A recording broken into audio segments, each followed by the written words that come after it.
सुंदरनगर एक हरा भरा कस्बा था। वहां खेत हमेशा हरे भरे रहते थे और नदियां मानो गुनगुनाती रहती थी। दूर से ही जमींदार योगेश सिंह का विशाल मकान नजर आता था। ताकि एक शाम योगेश अपने बेटे विवेक को देखकर परेशान हो गया। विवेक बाहर से धूल मिट्टी में सना हुआ दरवाजे पर खड़ा था। योगेश ने उसे पास बुलाया। विवेक, इधर आ बेटा, इधर। अरे कितनी बार बुलाऊं तुझे, इधर ही आना। जी पिताजी, आ गया। क्या हुआ? मैं तो बाहर गायों के साथ खेल रहा था। खेल रहा था? सारा दिन तो तेरा यही काम है। तुझसे पढ़ाने लिखाने की कोशिश की, पर तू है कि कुछ सीखता ही नहीं। देखिए पिताजी, मैं कोशिश तो करता हूँ, लेकिन क्या करूँ, किताबें देखते ही नींद आ जाती है। अरे नींद तुझे नहीं, मुझे आती है तुझे देखकर। तू मेरा इकलौता बेटा है और कुछ भी नहीं सीखता। अब मेरी बात ध्यान से सुन। मैंने तेरे लिए एक विद्वान गुरु ढूंढा है। वह शहर में रहता है और मैं तुझे वहीं भेज रहा हूं। शहर में? पिताजी, वहां तक का रास्ता कितना है? 2 दिन लगेंगे, लेकिन तुझे जाना ही होगा। कुछ ढंग की चीज सीख कर ही लौटना। ठीक है पिताजी, जैसा आप कहें। पर जाना कब है?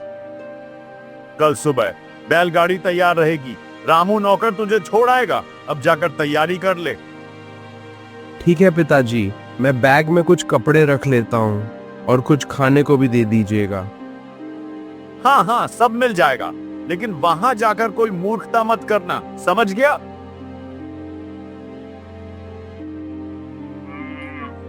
अगली सुबह सूरज की पहली किरण के साथ विवेक बैलगाड़ी में बैठ चुका था।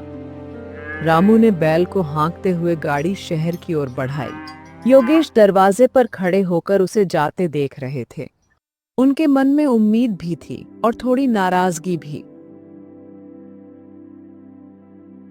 2 दिन की यात्रा के बाद विवेक शहर के एक शांत और ज्ञान से भरे आश्रम में पहुंचा।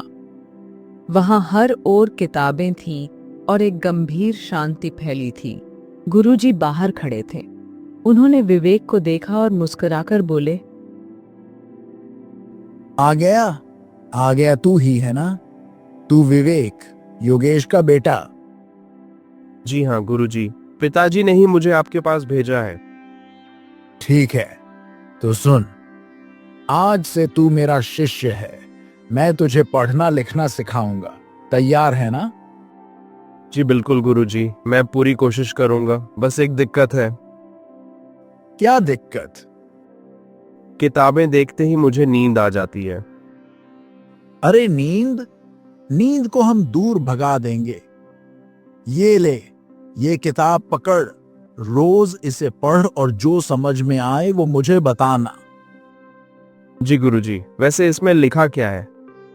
ये अक्षर हैं। आ से शुरू करते हैं।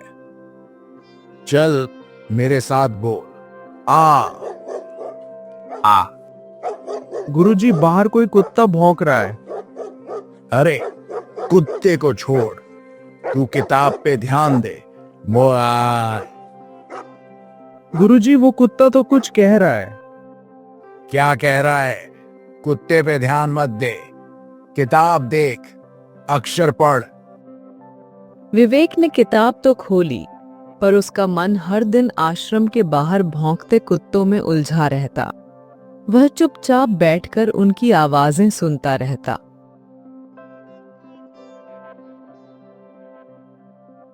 कई दिन बीते।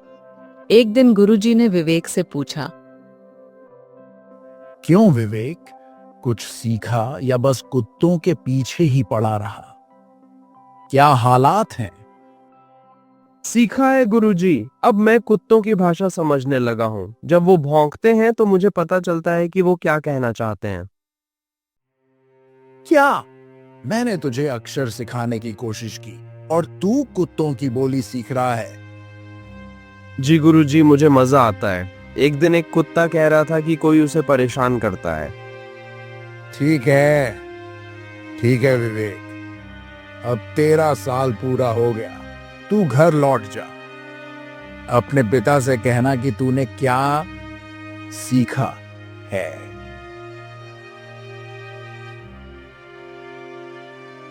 एक साल बाद विवेक अपने गांव सुंदर नगर लौट आया। जैसे ही वह हवेली के सामने पहुंचा, योगेश उसे देखकर दौड़ते हुए पास आया। मन में उत्साह भी था और उम्मीद भी। आ गया बेटा, आ गया मेरा विवेक। चल अब जल्दी बता, 1 साल में तूने क्या सीखा अपने गुरुजी से? पिताजी, मैंने कुछ बहुत खास सीखा है। अब मैं कुत्तों की भाषा समझ सकता हूँ। वो क्या कह रहे हैं मुझे साफ साफ पता चलता है। क्या?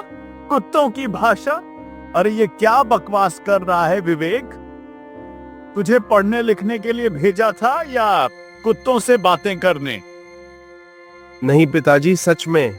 कल ही एक कुत्ता जोर जोर से भौंक रहा था। मुझे समझ आ गया कि वो भूखा है। मैंने उसे रोटी दी, वो चुप हो गया। देखिए, कुछ तो समझ आया ना? हे भगवान, हे भगवान, मैंने तुझे विद्या सीखने भेजा था और तू भौं भौं सा समझने लगा है। और कुछ सीखा या बस यही? नहीं पिताजी, बस यही। जो मुझे अच्छा लगा वही मैंने सीखा। वाह बेटा, जो अच्छा लगा वो सीख लिया। तूने तो मेरा सिर ही दुखा दिया। ठीक है, एक आखिरी मौका देता हूं। अब की बार एक और गुरु ढूंढूंगा। इस बार कुछ ढंग की विद्या सीख कर आना, समझ गया? गुस्से में आग बबूला हुए योगेश ने इस बार फिर से एक नए गुरु ढूंढ निकाला। अगले ही दिन विवेक फिर से बैलगाड़ी में बैठकर निकल पड़ा। इस बार रास्ता जंगल के पास से होकर गुजरता था।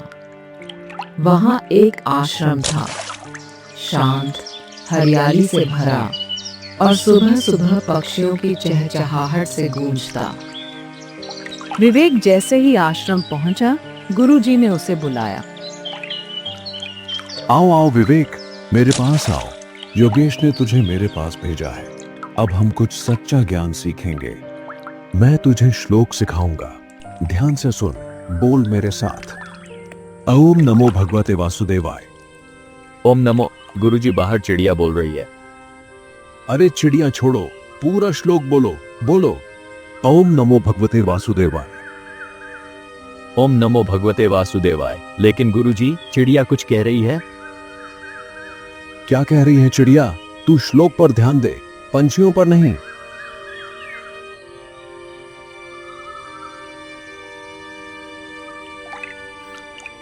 विवेक ने श्लोक तो सुने, पर उसका ध्यान हर दिन चहचहाते पक्षियों पर चला जाता।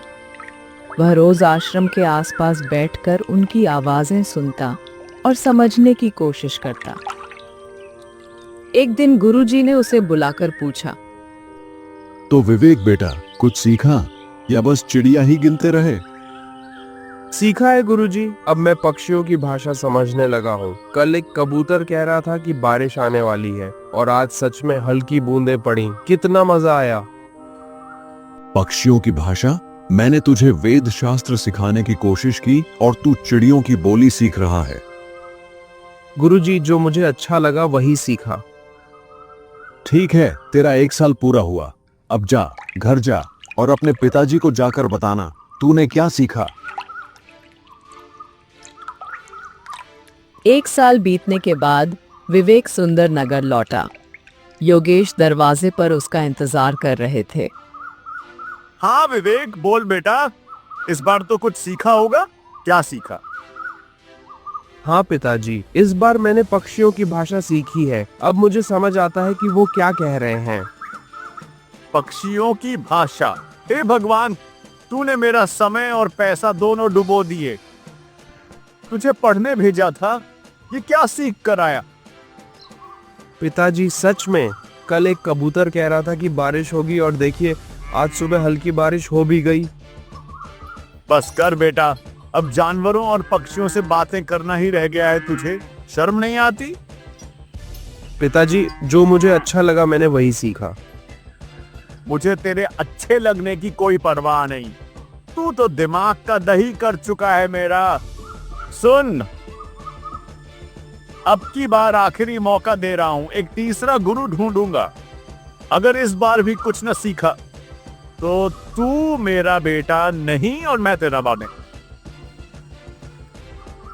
योगेश ने गुस्से में अपना धैर्य खो दिया। इस बार उसने विवेक के लिए एक तीसरे गुरु की तलाश की। अगली सुबह विवेक फिर बैलगाड़ी में बैठकर रवाना हो गया।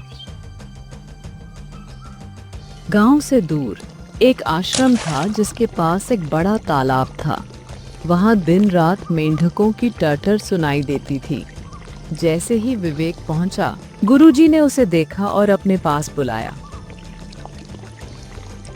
आ बेटा विवेक, आ, मैं तुझे गणित सिखाऊंगा। अब ये बता, एक और एक कितने होते हैं? जी गुरुजी, 2 होते हैं, लेकिन बाहर मेंढक कुछ कह रहे हैं। अरे मेंढक छोड़ो, अब बता 2 और 2 कितने? 4, लेकिन गुरुजी लगता है वो मेंढक कह रहे हैं कि बारिश होगी। गणित सुन बेटा, अब बता 4 और 4? 8, मगर गुरुजी वो मेंढक कह रहे हैं तालाब में पानी कम हो रहा है। अरे बस करो, ये क्या मेंढक मेंढक लगा रखा है? किताब खोलो और कुछ ढंग की चीज सीखो। जी गुरुजी, मैं कोशिश करता हूँ। विवेक ने किताब तो खोली, लेकिन उसका ध्यान तालाब की ओर रहता। वह रोज मेंढकों की टटर सुनता और उनकी आवाजों को समझने की कोशिश करता। 1 साल बीत गया। वापसी पर विवेक सुंदर नगर लौटा। योगेश ने उसे देखकर गुस्से से दहाड़ मारी। हाँ विवेक, इस बार तो कुछ सीखा होगा, जल्दी बोल, कोई बहाना नहीं। पिताजी, इस बार मैंने मेंढकों की भाषा सीखी है, उनकी टटर मुझे समझ आती है। मेंढक, मूर्ख, फिर वही हरकत। क्या तुझे जानवरों की बोली ही सीखनी थी? मैंने तुझे विद्या सीखने भेजा था। पिताजी, वो कह रहे थे तालाब सूख रहा है और सच में पानी कम था। बस बस, तूने मेरा सब्र तोड़ दिया है। योगेश गुस्से से कांप उठा। उसने नौकरों को बुलाया। नौकरों, इधर आओ जल्दी। नौकर दौड़कर आए। जी मालिक, क्या हुआ? इस मूर्ख को जंगल में छोड़ आओ। आज से ये मेरा बेटा नहीं, इसकी शक्ल तक मत दिखाना। ले जाओ इसे। जी मालिक, पर कहाँ छोड़े? कहीं भी, पेड़ों के बीच, झाड़ियों में, पर मेरी नजरों से दूर। ले जाओ इसे।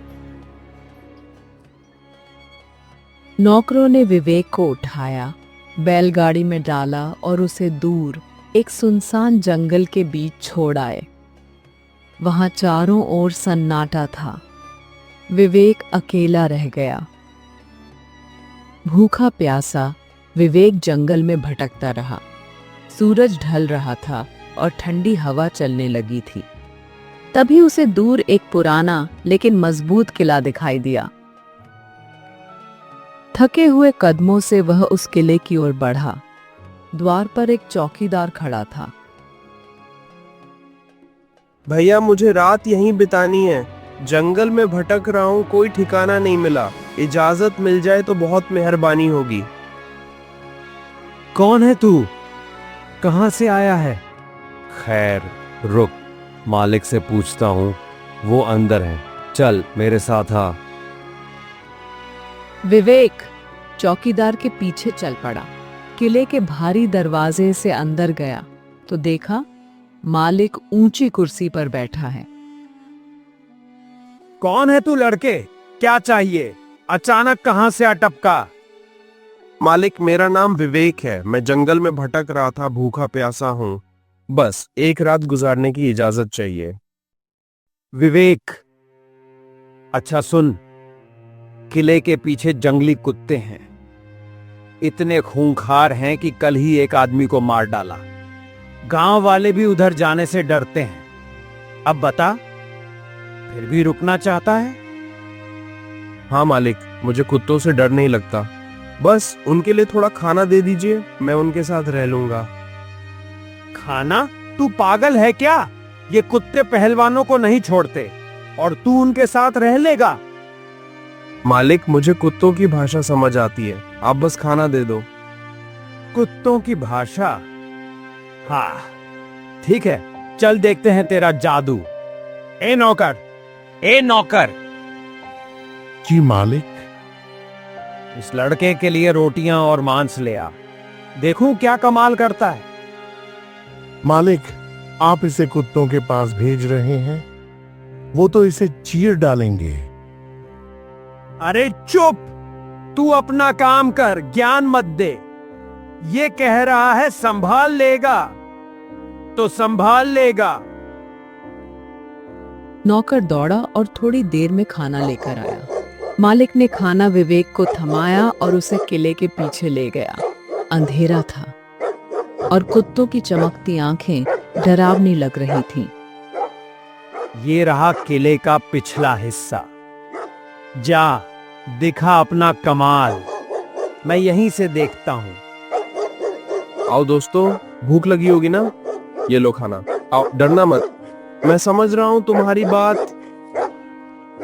कुत्ते धीरे धीरे पास आए और खाना खाने लगे। मालिक हैरानी से देखता रह गया, उसका मुंह खुला का खुला रह गया। विवेक कुत्तों के बीच बैठ गया, उनसे बातें करता रहा और वहीं सो गया। अगली सुबह मालिक फिर उसी जगह आया। अरे तू सही सलामत है? कुत्तों ने तुझे कुछ नहीं किया? ये क्या माजरा है? मालिक, उन्होंने मुझे सब बताया। असल में वो किले के पीछे दबे खजाने की रखवाली करते हैं। खजाना? तुझे किसने बताया? कुत्तों ने। उन्होंने कहा पिछले मालिक ने एक पेटी दबा रखी थी, जब तक वो निकाली नहीं जाती वे भौंकते रहेंगे। अगर सच है तो खजाना निकाल ला, तब मानूंगा कि तेरे में कुछ खास है। विवेक फिर से कुत्तों के पास गया। दोस्तों बताओ, खजाना कहाँ है, मैं तुम्हारी मदद करूंगा। कुत्ते उसे एक पुराने पेड़ के पास ले गए। विवेक ने जमीन खोदी। कुछ देर की मेहनत के बाद एक भारी पेटी निकली, जो हीरे, जवाहरात और सोने से भरी थी। वह पेटी लेकर मालिक के पास पहुंचा। मालिक की आंखें चमक उठीं। अरे वाह, ये तो सचमुच खजाना है। तूने तो कमाल कर दिया बेटा। ये सब तुझे कुत्तों ने बताया? जी मालिक, क्योंकि मैं उनकी भाषा समझता हूँ, बस इतना ही। कमाल है, कमाल। सुन, तू यहीं मेरे साथ रह, मेरा बेटा बन जा। ऐसा लड़का मुझे कहीं नहीं मिलेगा। मालिक, ये आपकी कृपा है, लेकिन मैं कुछ दिन रहूंगा फिर आगे जाऊंगा। मुझे अब दुनिया देखनी है। ठीक है बेटा, जितने दिन चाहे रह। तू ना होता तो ये खजाना ना मिलता। तूने मेरी किस्मत बदल दी। कुत्तों का भौंकना बंद हो गया। आसपास के गांव वाले अब चैन की सांस लेने लगे। गांव वाले उत्सुकता से किले की ओर देखने लगे, जब देखा कि कुत्ते चुप हो गए हैं। मालिक, ये कुत्ते कैसे शांत हो गए? और ये लड़का कौन है? ये है विवेक। इसने कुत्तों को शांत किया और किले में छुपा खजाना भी निकाला। अब ये मेरे लिए बेटे जैसा है। विवेक कुछ दिन किले में रहा। वह कुत्तों से बातें करता, उनकी समस्याएं सुनता। फिर एक सुबह उसने मालिक से कहा, मालिक, अब मुझे जाना है। आपने बहुत स्नेह दिया, लेकिन मेरा मन कहता है अब मुझे दुनिया देखनी चाहिए। जा बेटा, और याद रख, ये किला तेरा ही घर है। कभी लौट आना तो पराया मत समझना।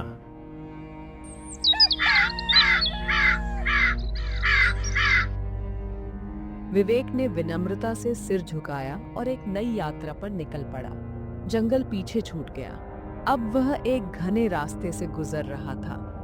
हवा में नमी थी और सूरज ढल रहा था। उसे एक तालाब दिखाई दिया। किनारे घास उगी थी और मेंढक टर्टर कर रहे थे। विवेक रुक गया और सुनने लगा। विवेक, सुन, पास के गांव में मंदिर का पुजारी मर गया, वहां जा, तेरा काम बन सकता है, लोग परेशान हैं। सच में पुजारी मर गया? हाँ, कल रात की ही बात है। वो बूढ़ा था, बीमार भी, अब मंदिर सूना पड़ा है। गांव वाले उदास हैं। तू जा, शायद कुछ मदद कर सके। गांव कितनी दूर है? बस आगे पगडंडी से दाएं मोड़, 1 घंटे में पहुंच जाएगा। ठीक है भाइयों, बट मन थोड़ा भारी हो गया ये सुनकर। विवेक उदासी में तालाब को छोड़ आगे बढ़ गया। 1 घंटे बाद वह गांव पहुंचा। मंदिर पुरानी इमारत की तरह खुला पड़ा था। वह अंदर गया। कुछ गांव वाले उसे देख रहे थे। अरे ये कौन है? मंदिर में क्या कर रहा है? पता नहीं, कोई भटका हुआ लगता है। चल पूछते हैं। दोनों पास आए। ए लड़के, कौन है तू? मंदिर में क्यों आया? नमस्ते, मेरा नाम विवेक है। रास्ते में भटकता हुआ यहाँ पहुंचा हूँ। अगर आप अनुमति दें तो मैं यहीं रहना चाहता हूँ। रहना चाहता है? पर पुजारी तो मर गया, तू यहाँ क्या करेगा? अगर आप लोग मदद करें तो मैं मंदिर संभाल लूंगा। फिलहाल भूखा हूँ, थोड़ा खाना मिल जाए तो। खाना पानी मिल जाएगा, बस मंदिर साफ सुथरा रखना। और पूजा पाठ भी ठीक से करना कर पाएगा? हाँ हाँ, पूरी कोशिश करूंगा। बस एक ठिकाना चाहिए था। ये मंदिर मुझे बहुत अच्छा लगा। गांव वालों ने सहमति दी। विवेक मंदिर में रहने लगा। वो हर सुबह झाड़ू लगाता, पानी भरता, दीप जलाता। एक दिन वो मंदिर के बाहर बैठा था। तभी उसने देखा 2 चिड़िया आपस में बात कर रहे हैं। मैं पश्चिम से उड़ा हूँ, वहां से काले बादल आ रहे हैं। 15-20 दिन में भारी बारिश होगी। हाँ, पर ये गांव वाले तो अब खेती छोड़ चुके हैं। सूखा देखकर फसल बोई ही नहीं। भाइयों, ये सच है, बारिश आने वाली है। हाँ, हमने अपनी आंखों से देखा, बादल और तेज हवाएं। लेकिन खेत सूख रहे हैं, अब बारिश आए भी तो किस काम की। अगर मैं गांव वालों को बता दूं तो शायद वो फिर से फसल बो दें। हाँ, जल्दी बता दो, समय बहुत कम है, ज्यादा से ज्यादा 15-20 दिन है। उस दिन विवेक, चंदन ने पूरे गांव को मंदिर के बाहर इकट्ठा किया। गांव वाले उत्सुक थे कि अब यह लड़का क्या कहेगा। सुनिए सब लोग, मुझे कबूतरों से पता चला है कि 20 दिन में भारी बारिश होने वाली है और आप सब अभी अपने खेत बो दें तो बहुत लाभ होगा। अरे बेटा, तू किस जमाने की बात कर रहा है? सालों से बारिश नहीं हुई और तू कह रहा है कि 20 दिन में हो जाएगी। मुझे पता है ये अजीब लगेगा, लेकिन कबूतरों की भाषा मैं समझता हूँ। उन्होंने जो कहा है वो पहले भी सच साबित हुआ है। कबूतरों की बात सुनता है? ये तो नई नौटंकी है भाई। कोई नौटंकी नहीं है, बस एक बार मेरी बात मान लो।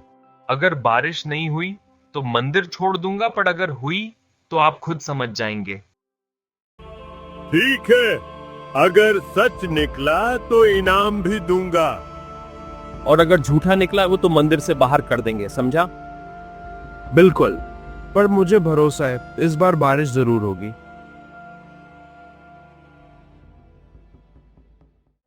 दिन बीते और ठीक 20वें दिन पश्चिम से काले बादल छा गए। गगन गरज उठा और फिर झमाझम बारिश हुई। सूखे खेत लहलहाने लगे।